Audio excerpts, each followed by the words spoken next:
if we have any questions, with your permission, can we have, if our audience have any questions? Before you ask me any question, let me tell you one thing. If you don't ask me, it means you have understood.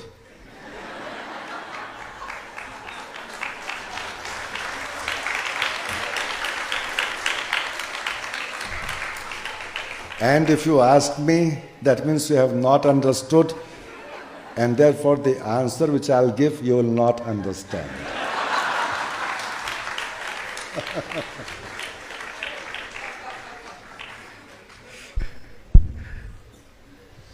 So which group do you want to be in? Somebody has raised the hand who wants to be in the ignorant group.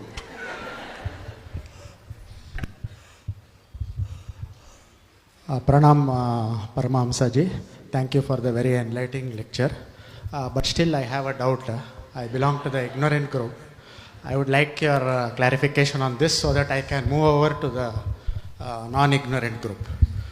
My doubt is regarding yoga. You made a statement that from Bangalore to Delhi, how will you go?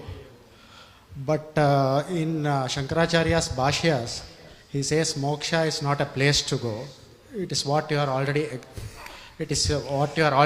I'm not talking of moksha, by the way. I'm not talking of moksha. Okay. Because moksha is a state of realization. Okay. But you have to prepare and train your mind to realize the state of moksha.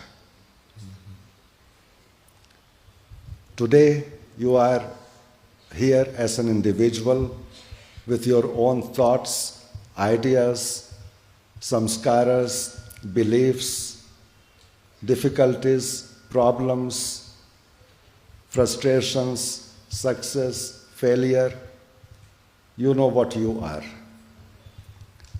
Now, when you do your sadhana, when you do your meditation, you gradually remove all this and mind becomes empty.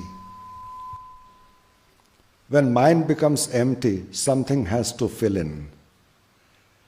That you don't fill. That is filled by the divine. And when mind is filled by the grace of divine, then that is moksha, for which you don't have to try, you just have to empty your mind.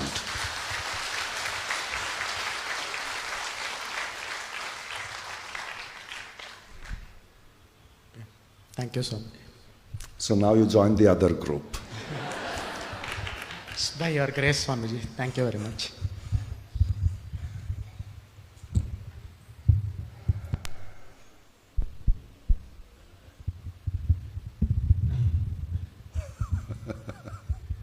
Pranam Swamiji.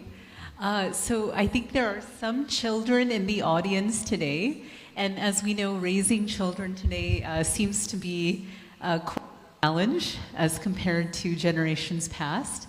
If there was any one message that you could give directly to the children that they could take with them for life, that could be explained in a way that a child can understand, what would that message be? The simplest way is Bhaj Govindam, Bhaj Govindam, Bhaj Govindam Mudhamate, Samprapte Sannihite Kale, Nahi Nahi Rakshati Dukran Karane.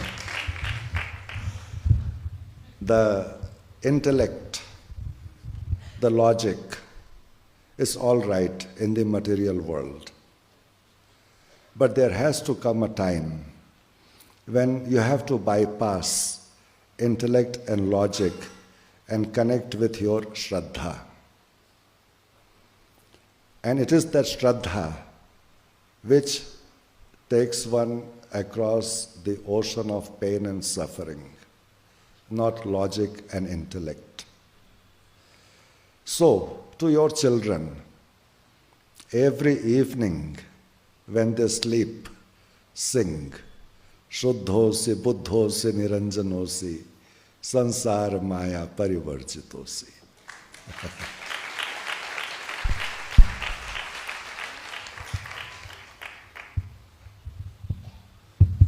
Shri Gurubhyo Namaha. Pujya Swamiji, I have a question. So, we know that the world can be seen through two views. One is the Paramarthika Drishti, where the entire world is that one Parabrahma, or the Laukika Drishti, where we have to interact with the world and we see it as separate. We and God are separate. But my question is, why does this duality arise? Is it that Parabrahma who actually powers this duality, and if he has no passion or no liking, then why does this nature, even though he has no nature, arise from him?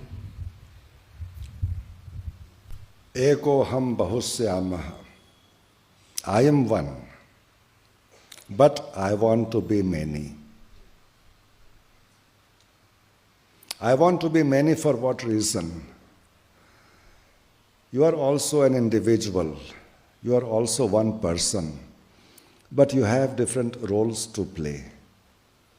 You are a brother, you are a father, you are a grandfather, you are a young person, you are child, you are old. One person plays many different roles in life, but we are subject to kala, time. God is not subject to kala. He is beyond time, and for him, playing different roles is a lila, what is known as the divine play. And in this lila, it is self-entertainment, ekoham. It is entertainment. When you are alone, what will you do? You will try something to entertain yourself, right? So when God is there as a singular entity, will he just sit quietly for ages and yogas doing nothing? Or will he also entertain himself? And that entertainment, self-entertainment, is known as Leela. Otherwise is Sarvagya, Sarvashaktiman, Sarvavyapi. But he does this Leela, and he takes many, many forms. And each form has a role to perform. The Brahmi form is the ultimate, but the Laukic form is the form which has to realize its Brahmic form. Just as you as father children. And ultimately, you may desire that my child should become an engineer or a doctor. And child makes the effort to become the engineer or the doctor or the scientist. When child becomes that, who is most happy? Father is the most happy person. In the same manner, when child realizes that I am one with my father, then father says, you are in me, I am in you, we both are one. The Dvaita ends, the Bheda ends, and Advaita identity, the unified identity remains. And then there is merger, and that merger is known as the union. So this is all a Leela. Enjoy it. Don't think much about it.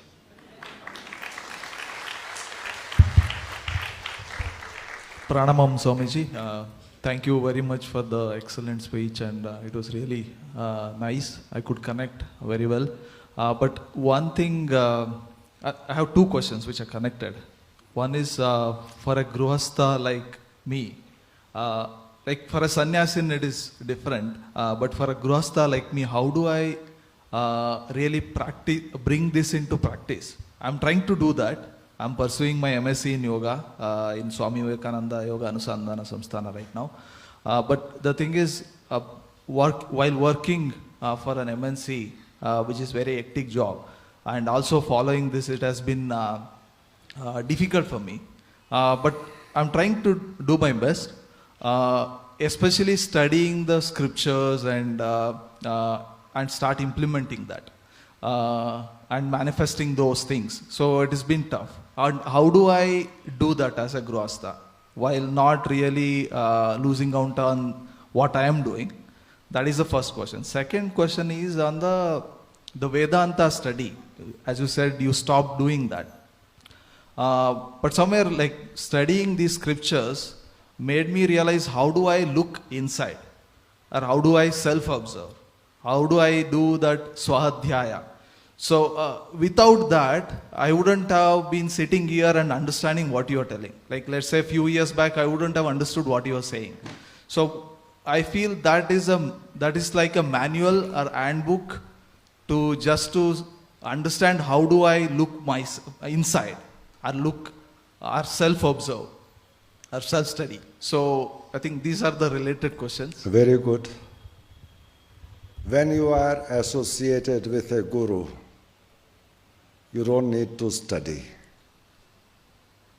because it is the guidance of the guru, the inspiration of the guru, and the life of the guru which carries you forward.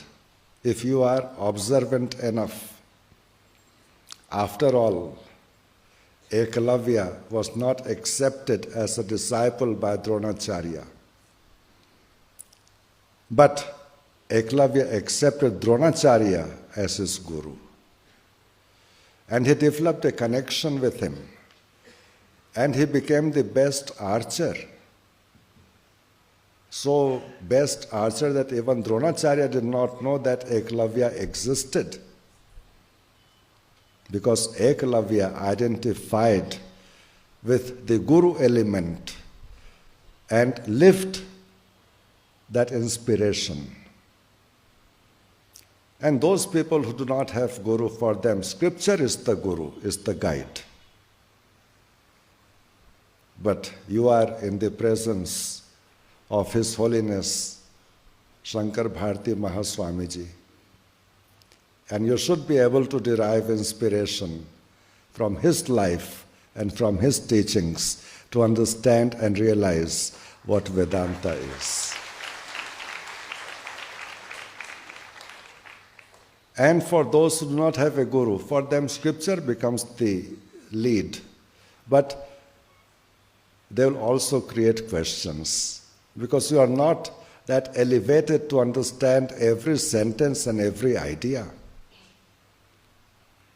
A child who is studying in 4th and 5th class cannot understand atomic science.